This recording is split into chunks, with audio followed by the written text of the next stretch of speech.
Well, no, you know the reason. You literally like got to come out. No, you know what the reason for that was, right? Yeah. Because I was before I started here, I wasn't making enough money as a trainer, so I had 2 jobs. I was working in the restaurant business. Yeah. So I was still working in the restaurant business. But I've been working in the restaurant business for 12 years. So for 12 years, and I've always worked at high-level restaurants, so I've always had to have clean shaven. So kind of like Conan, the late-night talk show host, once he like quit late-night talk, he grew a huge ginger beard. Same thing. So the day that I finished... Quit late-night talk? Yeah, well, when he came back, yeah. Sorry. But after that, he had that big beard. Yeah. Because he wasn't... So after I quit it, once I quit the fitness industry, the restaurant business, I just let my beard grow. Because for 12 years, I've had to have I think that's actually, that's what it was. I'm tired of being told what to do. And in acting, too, I've always been very, told, short hair, look pretty, do this. Yeah. And I'm still acting, but I went through a rebellious phase last year where I was kind of like, I'm going to have my hair long. I'm going to do whatever the hell I want to my hair. You got, a tattoo that's kind of visible. I got a tattoo that's kind of visible, which I was told I can't have tattoos. But now I don't care. Success will come because of my talent. So that's why. My plan is I've got so many tats that I can never play a certain role. A role has to literally be written for me. Yes. But that's okay because I'm going to, someone's going to be like, wow, Someone's all her like, tats. I need to write a part for that girl. I need an Irish boxer. There's only an Irish tattooed boxer. There you go. Or you can even play like a tattoo artist, something like that. Doesn't matter. Yeah. It's always your time comes. Everything happens for a reason. Going back to that. It really does. Yeah. So do you want to check the comments on the? Check some on comments. The B&B? Oh, I see Tony. Tony's on here. Functional fitness training joined. J Dog, a really loud boxing coach joined. Oh, what's this? I'm just saying. Hey, will you read that and give an answer? Okay. Somebody has an answer. I gotta find it though. Hey guys. The Hedon Boxing Academy say, "What's up, Josh? Hope you're well, brother." Oh man, it's my boys. Here's a good question. Which is, it's funny. I've got a story for this one. What's that? So, there's a word. First of all, there's a word. I don't know what it is. Is it guy though or a girl? I can't see the picture. Sorry.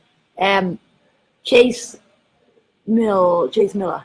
So the question is, are either of your hands? Sorry, hold on. Are either of your hands suffering from any sporadic pains from years of pad work, or if not sporadic pains, do you have any stretching limits on your hands? I know you suffer from. You have a lot of pain from knitting. I used to have, when I first moved here, went from a couple of rounds a week back home. Yeah. It's the amount of classes, the demand isn't as high, so I wasn't doing half as much mitts. Then I went to doing 20 odd classes a week and just taking the impact. But I had mitts that were literally 2 pieces of toast on the ends, right? And so my wrists just were one day just no, can't go anymore. So I used to tape them. I used to have to tape them from here to here, pretty much cast up my hands. Like a Street Fighter just character. For class, tip them in chains and stuff. And then I don't know. I think over time, like I said on my story the other day, I do a lot of strength training for my arms because the stronger my muscles are, the less my joints are taken. But I invested in those air core mitts. We have them here. Since I got the air cores, Josh, I've never had a wrist injury. Since I got these. Yeah. I swear by these things. I'm on me 4th pair by now. Yeah. But since I use them, I don't have to tape up before any sort of pad work. I never have wrist pain. I have wrist pain from punching yesterday. Mm-hmm. I have tight forearms at the end of the week, but I do this stretch here off the floor, or that stretch. Yeah. And I'm fine. I've no I wouldn't say I have any limits at all. I have never had an injury on because of mitting. I'm not sure. Yeah. Maybe it's because of years of jiu-jitsu and wrestling and having conditioned forearms. Yeah. And I also rock climb during my free time, so I do a bunch of. I just think I have conditioned forearms. Yeah. That's probably why. So I'd probably recommend some yoga, some animal flow, rock climb, anything that can strengthen your body and especially your wrists and your hands. I think yoga should be good. If you do yoga, just work on a lot of mobility and stuff like that. Should be good. Yeah. I've really found like strength training. Strength training? It's just, I don't know. It's like it's made like my arms a lot more solid. So. Yeah, I'm trying to. Who I else can't didn't? find I can't find the question. Well, was Mayweather rigged or 10 rounds with the pound for pound boxing champ? Not rigged. Us Irish are amazing. I'll tell you what, it wasn't rigged. I'll tell you what.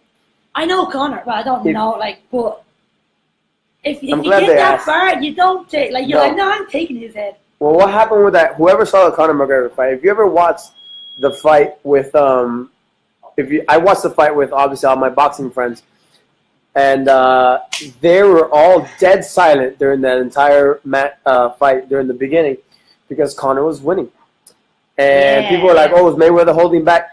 Like Terrell said, you don't play boxing. You don't play boxing. You can get caught at any second. So there's no way that Mayweather was hanging. Mayweather knew that Conor McGregor was gonna get gassed out. Yeah. You can't. He only had 6 months. That's not enough to get your cardio at the boxing level. 12 rounds. You can't. Like, it's a whole other conditioning. Man. Yeah. Yeah. Had he had a year and a half of getting that cardio up to 12 rounds, I will say it right now for sure, Conor McGregor would have won that fight. He would have won had he had the tank, but he gassed out, and that's why Mayweather won. He knew what he was doing. Yeah. Now Mayweather might come to the UFC. Okay, hold on. If he gets in a cage, He's gonna lose. He's gonna get his head in less than a round. In less than 1 round, he's gonna lose, and it won't even be close. It'll be quick. Yeah. I don't think Conor will waste time and giving the fans what they want. I think he'll probably he's gonna have some fun. He's gonna want to rip into him with some leg kicks and stuff like that. Do you think that's gonna come around? Like, do you think like Mayweather, an amazing like #1 boxer in the world, Yeah. does not get hit. No. With little effort, No. does not get hit. No. But getting in the ring, like, so say like let's say I'm a technically skilled fighter, right? I know how to fight. I know how to not get hit. And hit, whatever. But if I have like a few months to learn like how to deal with someone. Someone comes at my hips and drops me on the floor. I don't have, like, Conor's got 10, 20 years of dealing with that. Like, there's no way to get out of it. Like, it happens so fast when we're on the ground. Yeah. Rumble, like, tap out, all that. Take down, no choke. boxer is winning over. So you give Conor a year and a half, right? A year and a half to get his cardio for boxing, and he'll be a killer in the boxing world. You can give Floyd Mayweather 5 years. 3 years of working MMA every day to get him to like a decent, okay level, if that. Do you think he's gonna go to the UFC? Not to the UFC. You know what? I think he will. I think he will for the money. And if he loses, what does he care? He's gonna get money. Yeah. And it just depends how big his ego is. If he could just take a loss and be like, oh, you know, because he always has this now. You know what? Conor lost in boxing, so of course I'm gonna lose in MMA. Yeah. So it's no big deal. They cancel each other out. When Conor was fighting, it was like it was a win-win because no one's expecting you to win. Correct. So you didn't lose any pride. Correct. And if anything, you proved like you've got balls, and you proved like you last. And he did better. He did better than everybody thought. So everyone that was like boo was like, wow, he didn't do bad. I thought he was gonna win, man. I thought he was winning. So Mayweather, I'm like, right, he's gonna step in the octagon. 3 seconds in, boom, on the ground. Connor's gonna like elbow him in the face, whatever. And he's gonna kick. If he lasts 1 round, I'm gonna be like, whoa. Yeah. Go Mayweather, like. But he won't last a round. Like I said, can't. That's the thing. Not even. Here's the difference too. This is Conor McGregor going in the boxing world, and he did okay. Yeah. Floyd could come into MMA and don't even put him against Conor McGregor. He could pick who he wants to fight, and he'll lose in the first round against like a low level. Yeah. That's what's crazy. That's the difference. Yeah, you know? that's true. So that's that. But with that, Tony here said that never answered his question. Which one? Which one, Tony? Are you still there? If you were, on time to the show, Tony. Yeah, Tony. You gotta go back. We have. Look at Steven's question. We had a question about why Josh has developed. What's Steven's question? Oh man. Controversy. Okay, so I'll ask this one. Okay. So you all know Josh is the #1 mitt man this side of town. All side of town. #1 mitt man. As #1 mitt man, Will you name the top 3 mitt men in Yeah. boxing burn? Top 3 men, Mitt people. mitt people in boxing burn. I'm gonna get so much shit for this. Gonna get 50 trainers phones bleeping right now. From who I have caught like thrown for. This is not so. If I haven't done mitts with you, don't get offended. Without counting myself, so Glenn, I got Glenn, I got Tony. Which one? Tony Jeffries. Because of the intensity and the simplicity of it. Yes. And he does a lot of things that I've copied too. Like Tony does something that I do. If you see me hold mitts a lot, I'll have, if I'm throwing an uppercut hook, I'll keep my mitts this close together. I won't do like this. Yeah. I'll literally like do this. And then after the uppercut comes right here, boom, then I'll just pop that, boom. Yeah. So I'm keeping in the nice proximity. It's the same target, like. Yeah, he does. It's like when you see a 1-2, like who's got 2 heads? Yeah. Like hold your mitts there, like pop, pop. Yeah. Yeah. So we have a bunch of people that are great at mitts, but I'm trying to think of who makes that third spot. Who makes that third spot? Glenn, so we got Glenn, Tony, and then I got man. It's tough, man. It's tough. I don't know who the third person is. I'm trying to think. If there's anything like somebody does something creative or something that I really like. Yeah. I'm just gonna leave it at top 2. I'm gonna leave it at top 2. No, you have to put a third one there. I can't pick the third because I think there's a lot of people that are like on the same that I enjoy holding mitts with. You know, like if you want like solid, like great class mitts, it's like I'm not even gonna name you because you're here, but like Steven and Jack are up there. So Steven, you and Jack like with the way they feel good. Tyrell, I'm not even gonna get into that. Tyrell, I love you, but I'm not gonna get that. Trey's the best pad man we got. I don't know what his mitts are, but he's the best paddle man we got. I think Trey, because people always. Trey is the number one paddle man at Boxing Bird. Number one paddle. Trey is the only paddle man. The only paddle. Trey is. I've tried them. They're hard. Like, they're fun, man. And he makes it in class as much as people give Trey shit, man. His teaching technique. When I was in class and I hit those paddles, I had a blast. You know what? Trey's number 3. How's that? Nah, you're just doing that to keep everyone cool. Just get everybody pissed off. This started a fight. Like we like got heavy on our little private Boxing Bird trainer page. Yeah. And people got offended because this guy. 50 comments later, Kev had to step in. And yeah. But here's the thing with Trey though. Trey, the reason I like Trey so much because that man. So he did it. So for those of you out there that don't know, Trey's a trainer here, right? And he did a top 5. His opinion of the top 5 best mitt man in this gym, right? Mind you, he didn't even put himself in it. Yeah. He's a humble guy, and he really knows a lot about boxing. His tag is Trey Bay knows boxing. He really knows about boxing, in my opinion. So he's very open-minded, and he put like it was like me. I forgot what it was, but the people who won in the top 5 flipped out and were like, "Oh, I have the best mitts. I have the best mitts. I have the best mitts." The insecure people. No, the insecure people. And there was a handful of people, me, you, Glenn, people who didn't say anything in there, right? Yeah, we were in it, but we didn't say anything because, like I said, take your ego out of this business. That's one man's opinion. Yeah. If I wasn't in there, would I care? No, that's his opinion. Here's the thing. Does he pay my bills? Does he make, we've got members and, like you'll notice, all my clients have something similar about them. All your clients, something similar. All Terrell's clients, something similar. Yeah. Some people, they come in and they don't want to have to fully extend their arms. They're like, I know it's right, but I'd rather just have fun and have a workout.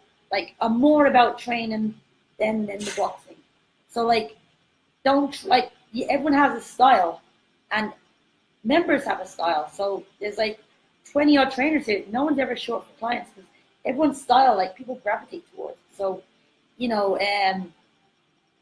I'm hitting mitts, and I always say it to whoever I'm in, like, SETI, combinations for days. I'm like, Zed, 2 punches max with me. I hate I hate Give me 2, make me move. So my style, if I'm a member, I see like Terrell and SETI, and I'm like, how did you remember all those calls? I'm like I get too flustered trying to remember all of that. So I'm not gonna go to them as a client. I'll go there like you. Whereas people don't want to throw 2 shots and get bogged down with the technology, like the technical side. So they go to the guys that are like full of workouts. So, what are you laughing at Steve. What are you saying? Steve, yeah, son. Sure. What was Tony's question? I don't remember Tony's question. Did I answer his question? What was it? Still never answered the question. What was his question again? What was we answered it. It was, we answered it, but he wasn't here, I think. Tony's question. Josh has developed loads as a trainer person over the last year. Let's move on, Tony. Go back and watch it. We answered Tony's the question. living in the past. Living in the past. That's our last question on last question? this. Okay. Oh, no, wait. Glenn has a question. Glenn Holmes, 6 figures. What's the #1 factor that makes training fun?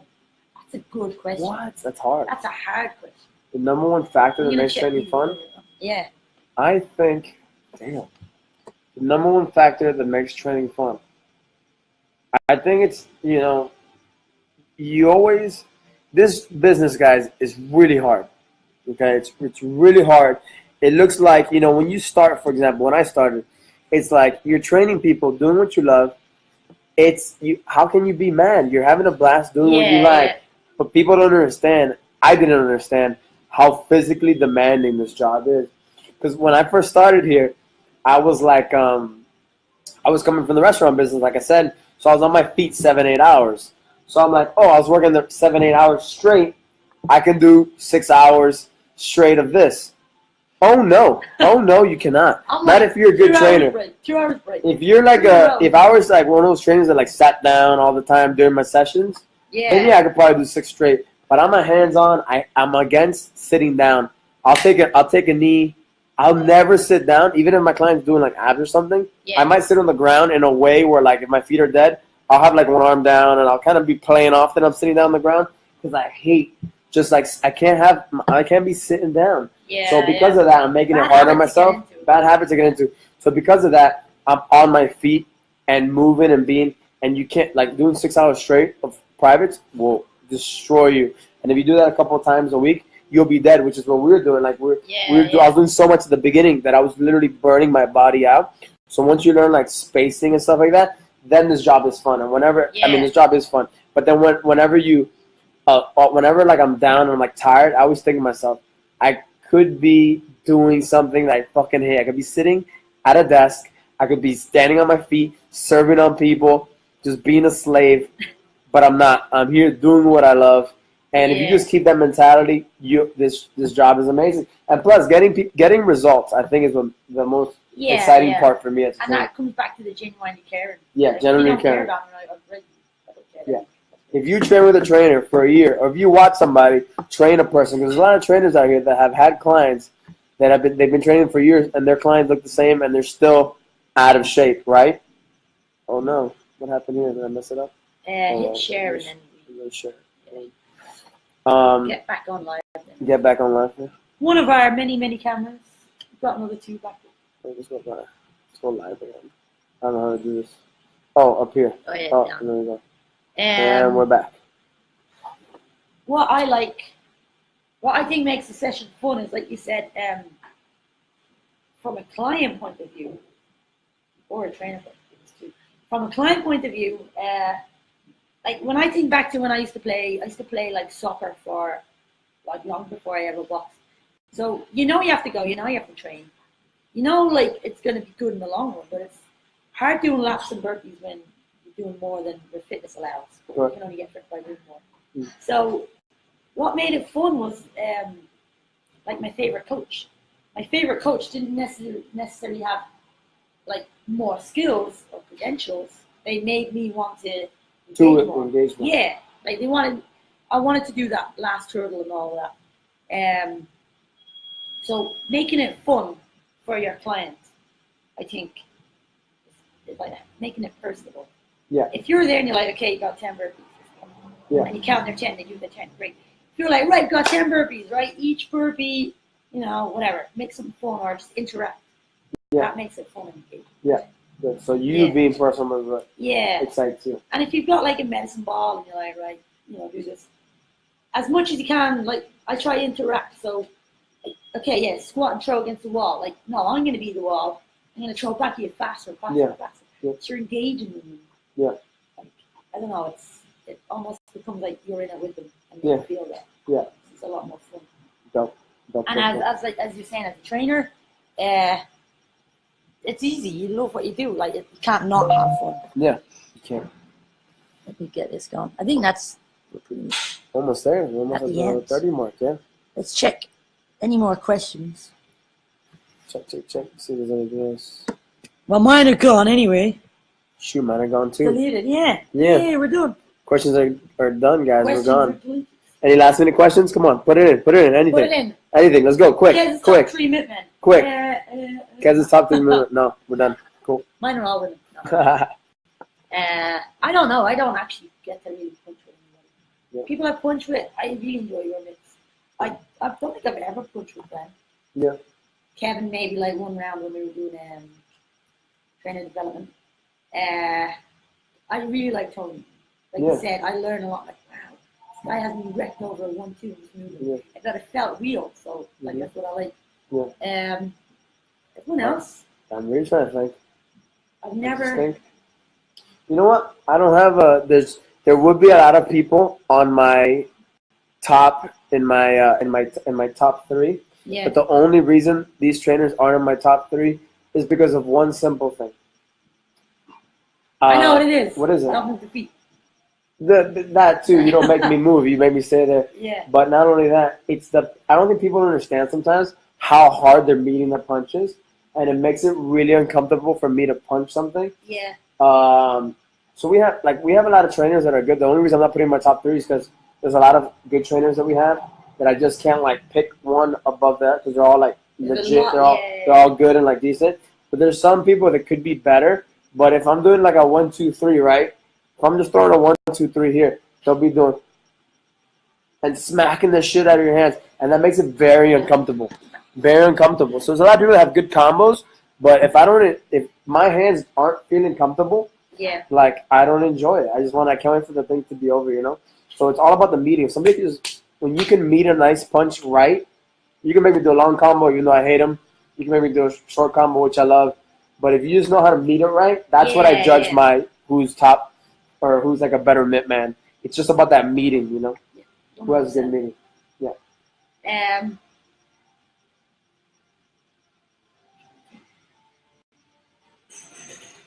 Yeah, that is a huge part of it. Like having resistance isn't always about having it hard. It's just reading the person. Mm-hmm. Like suss out with the first 1-2. Like you don't need to be. Yeah. Like I've actually had like a wrist kind of like my wrist so bad already. Like kind of like ooh, that wasn't good. Yeah. Or like on a uppercut when they need too hard. Yeah. Vulnerable position. Yeah. So that's that.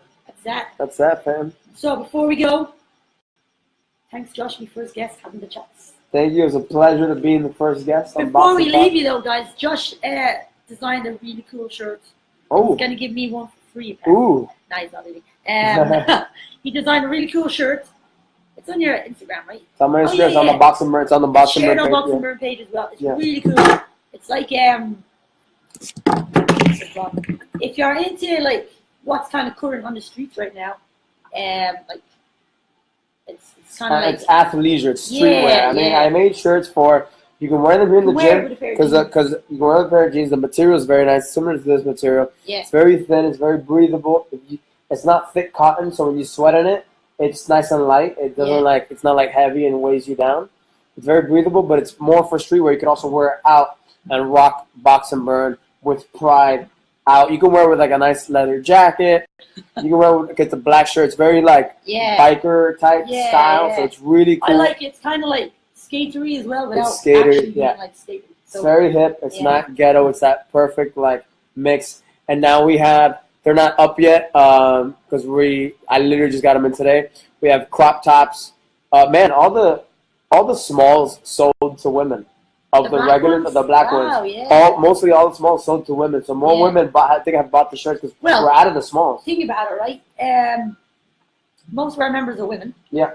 Women love to buy clothes more than men. I know men are like getting like. The women are more into the fashion. But women even more so. We'll spend money on it.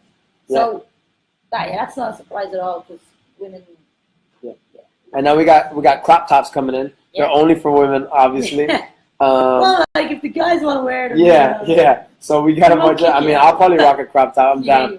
But we have so the crop top just came in. We'll be posting a picture of them soon. You can get them here in Santa Monica. I sent some over to Brentwood, and I sent the last 2 smalls that we had left to Brentwood. So if you want to get a small of the black box and burn with the Santa Monica Boxing Club on the back, go to Brentwood. I sent the last 2 over there because we had some requests. And if you want, like, if they all sell out, like, you know, we're trying to really let us know. Yeah, make more merch. Maybe like let us know because if people want it, we'll make it. Yeah, we got more. We'll have more shirts coming in soon. More designs.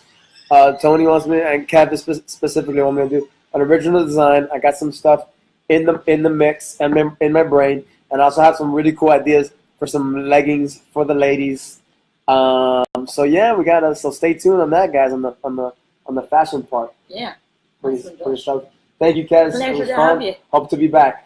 Oh, by the way, Colin Farrell impression before you go. Oh, Colin. My name's Colin Farrell. My dog. I don't know. I lost my dog. It's like Brad Pitt and Snatch. I lost my dog at Pikey. You do look like him though. Like, really, Colin Farrell. I've got a Nick Jonas and Colin Farrell in the sun. Nick Jonas. I've literally had like little girls scream, knowing that I'm not Nick Jonas, but because so much they screamed in my face. Yeah. Here we go. I'm bigger than him. I'll take him up. Right, we're gonna. That's it. Here. Cheers, guys. Oh, at Josh Polit BMB. Yeah, if you don't remember that, just go on the Boxing Burn page and find me. Hashtag. Fine. Cheers. Thanks, Boxing Talk. See you next time. Logging up. Boom. And.